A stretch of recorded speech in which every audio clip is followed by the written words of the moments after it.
Kamu introvert tapi kamu bingung gimana caranya bergaul sama banyak orang. Kamu masih canggung ketemu ketemu orang baru, harus ngomong apa, nggak tahu mau bahas topik apa. Ayo kita belajar bareng gimana caranya buat ningkatin skill komunikasi dan juga gimana caranya bergaul bagi orang-orang introvert.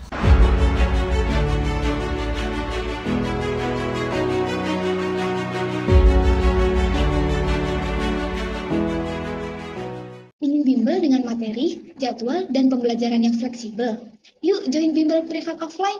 Promo terbatasnya, klik link ini ya. Yang pertama, kamu tuh bisa ketahui dulu, kenapa sih kamu bisa jadi susah bersosialisasi? Apakah itu dari kamu malu? Atau memang kayak kamu lagi malas ngomong aja? Atau memang kamu tuh ngerasa orang lain gak tertarik ngomong sama kamu? Nah, kalau misalkan udah ketemu nih masalahnya di mana, ataupun itu memang masalah internal kamu aja, sebenarnya kamu pengen banget, banyak banget cerita yang kamu pengen omongin ke orang lain, tapi terkendala memang mulutnya belum dilatih aja, jadi otomatis apa yang kita mau sampaikan itu tuh nggak nyampe, ataupun nggak bisa keluar, nggak bisa nyampein informasi itu dengan terstruktur, ataupun orang lain tuh nggak ngerti apa yang kamu omongin.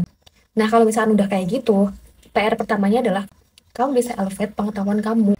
Nah, ketika kita tuh udah tahu nih, kita tuh mau ngomongin apa, kita tuh harus kayak gimana, kita tuh mau menyampaikan sebuah pendapat ataupun menyampaikan sebuah ide gagasan itu tuh kayak gimana, kamu bisa cari tahu key point-nya tuh apa yang harus kita omongin duluan, klimaks sebuah cerita itu di mana. Orang lain tuh nggak akan ngerti pikiran kita, mau sepintar apapun kita, kalau misalkan kita nggak berani berkomunikasi, itu akan sama aja dan orang lain tuh nggak akan tahu.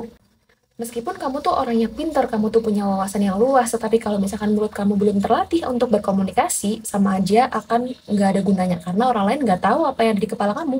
Terus kalau misalkan kayak gitu harus gimana? Oke, yang pertama kamu bisa perbanyak kosakata kamu dengan cara apa? Kamu bisa baca buku, sekarang baca tulisan, di sosmed udah ada artikel-artikel menarik juga banyak, kamu bisa konsumsi setiap hari gitu. Jadi nggak perlu yang tiap hari baca buku yang manual gitu, nggak perlu. Tapi sekarang sosmed pun bisa jadi media buat belajar. Misalkan kamu udah menerapkan cara itu tapi kayak masih belum jago aja, yang kedua adalah kamu bisa mimicking ataupun kamu bisa copying cara orang lain tuh ngomong. Kamu bisa tiruin cara orang lain ngomong tuh seperti apa. Canggihnya otak kita itu didesain memang kita tuh akan menirukan apa yang setiap hari kita lihat. Jadi teman-teman juga bisa pilih konten apa yang menurut kamu bagus. Kamu bisa copying ataupun kamu bisa copy cara orang tuh ngomong dengan cara mimicking, ataupun kamu tuh menirukan gimana caranya dia ngomong, caranya orang itu ngomong, kenapa bisa sekeren itu, kenapa bisa seinformatif itu.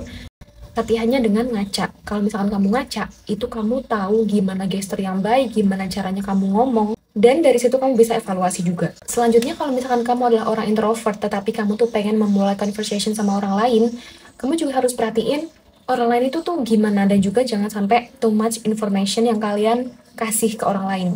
Apalagi kalau misalkan itu baru kenal, baru tahu, baru ketemu, dan kamu udah ngasih tahu beberapa hal yang itu tuh kayak sifatnya tuh pribadi dan juga sangat-sangat private yang harusnya tuh nggak diomongin pada saat hari itu, baru pertama kali ketemu. Yang ada itu akan ngebikin orang lain ataupun lawan bicara kamu itu kayak kikuk dan gimana, bingung harus ngomong kayak gimana, harus nanggepin seperti apa. Nah, kalau misalkan udah seperti itu, kita tuh harus membaca situasi kayak gimana, itu orang nyaman apa enggak diajak ngobrol sama kita. Nah, ketika kita udah sampai topik yang dimana itu tuh akan mengebikin orang lain itu tuh nggak nyaman, ketika orang lain itu ngobrol sama kamu, terus dia jadi kayak tertutup, terus dia jadi nggak mau, agak nunduk gini, dan nggak mau untuk melanjutkan conversation, terus mukanya jadi kayak nggak suka. Kamu harus mengubah topik itu, dan juga kamu harus switch. Kamu harus membawakan pembicaraan yang lain yang sifatnya kayak casual aja, jadi nggak usah yang terlalu too much information. Nah, ketika kamu di dalam sebuah conversation tuh pasti kayak ada situasi dimana kita tuh akan memuji seseorang. Poin yang mau aku sampaikan ini di sini adalah be genuine, di orang yang tulus ketika kamu lagi ngelakuin ataupun ngasih sebuah komplimen ataupun ngasih sebuah pujian sama orang lain. Orang lain itu tuh akan tahu kalau misalkan kamu itu memuji dengan tulus. Nah, satu topik lagi yang menurut aku tuh penting dalam sebuah conversation adalah kasih empati. Kasih empati sama orang lain. Menurut kamu enak nggak kalau misalkan kamu tuh lagi ngomong sama seseorang, tapi orang itu tuh cuma ngebahas dirinya sendiri, kayak aku. Yang diceritain itu cuma dirinya sendiri dan nggak ada nanya balik.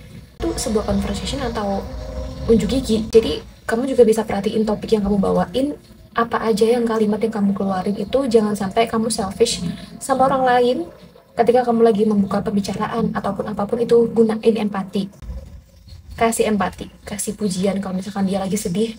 Kasihlah emotional support buat dia. Jadi otomatis orang itu bakal nyaman ngobrol sama kamu. dan pembicaraan kamu tuh nggak akan canggung lagi.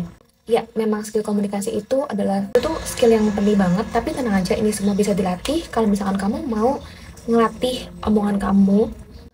Dan ya, walaupun skill komunikasi itu penting dan juga perlu latihan, tapi jangan juga terlalu keras sama diri kamu sendiri sampai kamu tuh memaksa diri kamu sendiri push too hard untuk mencapai sesuatu skill komunikasi yang paling sempurna tuh. Ya, jangan kayak gitu sama diri sendiri. Nggak ada salahnya buat belajar pelan-pelan. Dan kalau misalkan kamu butuh sama bantuan profesional, cari aja. Kurasa segitu yang bisa aku sampaikan hari ini. Semoga videonya bermanfaat buat kamu dan sampai jumpa di video selanjutnya.